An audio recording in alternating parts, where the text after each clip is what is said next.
Hello guys, welcome to Resonance chemistry classes. हम आज की ये क्लास शुरू करेंगे with the topic introduction to chemistry.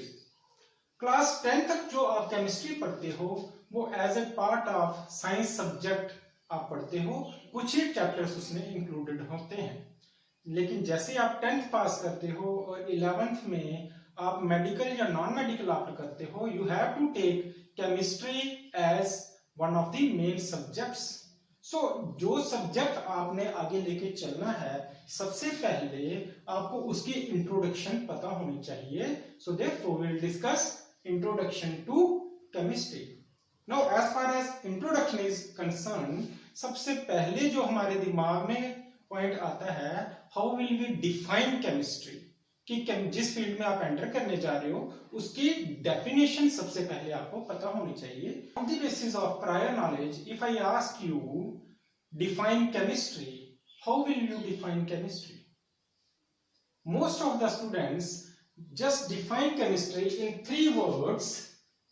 They define chemistry as the study of chemicals.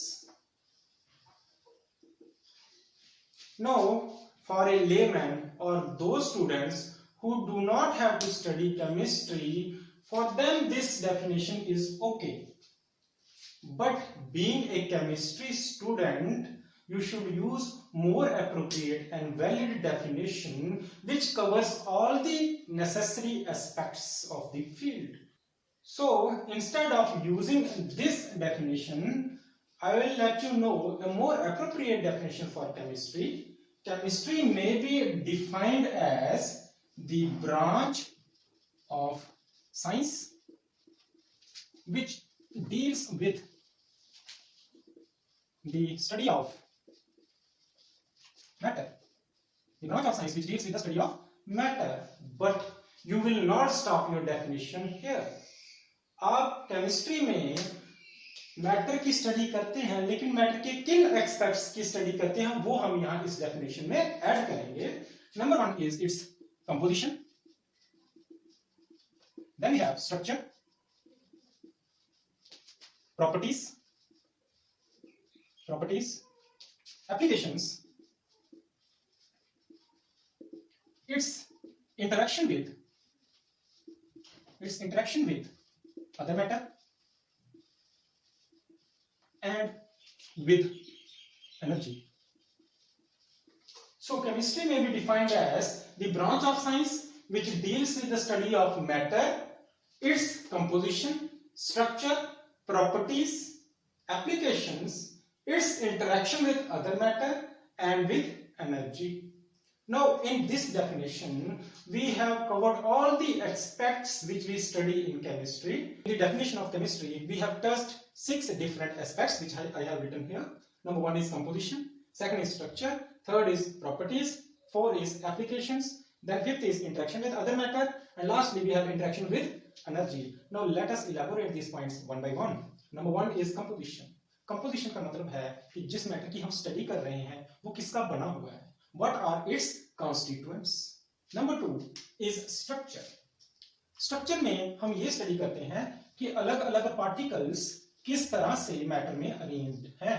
So we can say it is arrangement of particles in a particular matter. जब properties की बात आए तो प्रॉपर्टीज को हम बोल सकते हैं these are some characteristics of matter. कि कौन कौन से कैरेक्टरिस्टिक्स है मैटर के, कौन कौन से गुण है उसमें, वो हम स्टडी करते हैं, या वो कैसे बिहेव करते हैं वो इस पॉइंट के अंदर स्टडी करते हैं. No next is applications. Applications का मतलब क्या है कि जिस मैटर की हम स्टडी कर रहे हैं उसके क्या क्या फायदे हैं या क्या क्या यूटिलिटीज हैं उसकी. Then next is interaction with other matter. We all know one matter interacts और रिएक्ट्स विद अदर मैटर.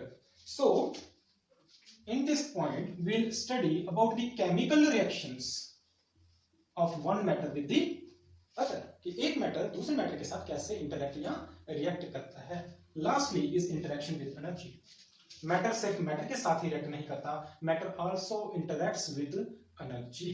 सो उन एस्पेक्ट्स को, जब एनर्जी के एस्पेक्ट्स को हम स्टडी करते हैं matter in relation to matter, तो वो इस पॉइंट में कवर हो जाता है, interaction with energy. Now let me explain these points by taking an example of a matter. बड़ा ही common matter हम example के तौर पे लेंगे, वो है water. Let us take the example of water. अगर तो हम water के composition की बात करें, it is made up of hydrogen and oxygen. ये हम सबको पता है कि water is made up of hydrogen and oxygen elements. Number 2, अगर उसके structure की बात करें, in water oxygen is linked to two hydrogens through covalent bonds and it has a bent or V shape. So ये आ गया इसके structure के बारे में. Next है properties. As we know, properties में हम ये लिख सकते हैं that water is a colorless, odorless, tasteless liquid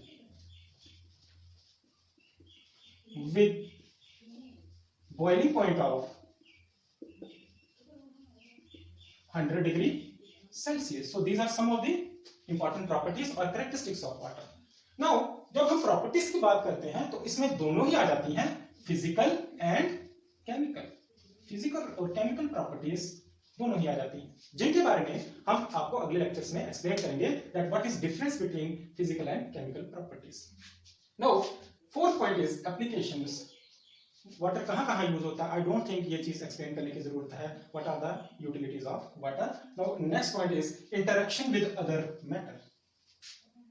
how would water interact with other matter? इसमें हम ये स्टडी कर सकते हैं कि भाई अगर हम वाटर को एसिड के साथ रिएक्ट करें तो क्या रिएक्शन होगी, या वाटर को बेस के साथ रिएक्ट करेंगे तो क्या रिएक्शन होगी, या वाटर को किसी भी और केमिकल से रिएक्ट करेंगे तो वो कैसे उसकी तरफ रिएक्ट करेगा. उन एस्पेक्ट्स को हम स्टडी करते हैं इंटरेक्शन विद अदर मैटर वाले पॉइंट्स में. Now last is interaction with energy. Water की एनर्जी के साथ इंटरेक्शन की मैं एक एग्जांपल दूंगा. अगर हम वाटर को हीट एनर्जी सप्लाई करते हैं, what will happen? its temperature will rise and when it reaches 100 degrees Celsius water will start boiling. So ये boiling किसकी वजह से हुई वाटर की? Because of its interaction with heat energy. So boiling of water is an example of interaction of water with heat energy. So this is all regarding the definition of chemistry. Thus we can define chemistry as a branch of science which deals with the study of matter, its composition, structure, properties, applications, interaction with other matter and interaction with energy. So that's all regarding the definition of chemistry. Definition of chemistry तो हो गई. Being a chemistry student, आपसे ये expected है कि आपको पता हो who is father of chemistry. ये आपसे पूछा जा सकता है कि भाई आप chemistry के students हैं, बताइए who is father of chemistry. तो Antoine Lavoisier is known as the father of chemistry. अब जैसे आपने ये आंसर दिया तो नेक्स्ट क्वेश्चन बिल्कुल एक्सपेक्टेड है, why he is known as father of chemistry. उन्होंने क्या ऐसी कंट्रीब्यूशंस की थी, तो हम उनकी कंट्रीब्यूशंस के बारे में लिखेंगे. नंबर 1, उन्होंने एक लॉ दिया था which is known as law of conservation of mass, जो हम 11th क्लास में फर्स्ट चैप्टर में पढ़ते हैं. सेकेंडली उन्होंने कुछ एलिमेंट्स की डिस्कवरी की, such as discovery of elements like oxygen, carbon and silicon. Then thirdly उन्होंने एक्सप्लेन किया what is the role of oxygen in combustion और रेस्पिरेशन, कि रेस्पिरेशन या कंबस्शन के लिए ऑक्सीजन जरूरी है. Number 4 point, he played an important role in systematizing nomenclature. उन्होंने nomenclature को सिस्टमेटाइज करने में बड़ा योगदान दिया. Now what is nomenclature? Nomenclature means the study of naming of a compound. Chemical compound को हम कैसे नाम दे सकते हैं, कौन कौन से रूल्स फॉलो करने हैं जब किसी केमिकल कंपाउंड को नाम देना है. तो जो कंपाउंड्स को नाम देने के साथ जो डील करती है study, that is called as nomenclature. और उस नोमेनक्लेचर को अच्छी तरह से सिस्टमेटाइज करने में इनका काफी रोल रहा. So because of all these contributions he is known as the father of chemistry. ये उनकी कुछ मेन contributions थी, इसके अलावा भी उन्होंने काफी और केमिस्ट्री में कंट्रीब्यूट किया है. सो गाइस, कैसा लगा आज का हमारा ये वीडियो जिसमें हमने इंट्रोडक्शन बताई आपको केमिस्ट्री की? कमेंट करके जरूर बताइए, वीडियोस को शेयर कीजिए और लाइक कीजिए, और जिन्होंने हमारा यूट्यूब चैनल सब्सक्राइब नहीं किया, kindly subscribe Resonance chemistry classes for new videos related to chemistry. Thank you very much.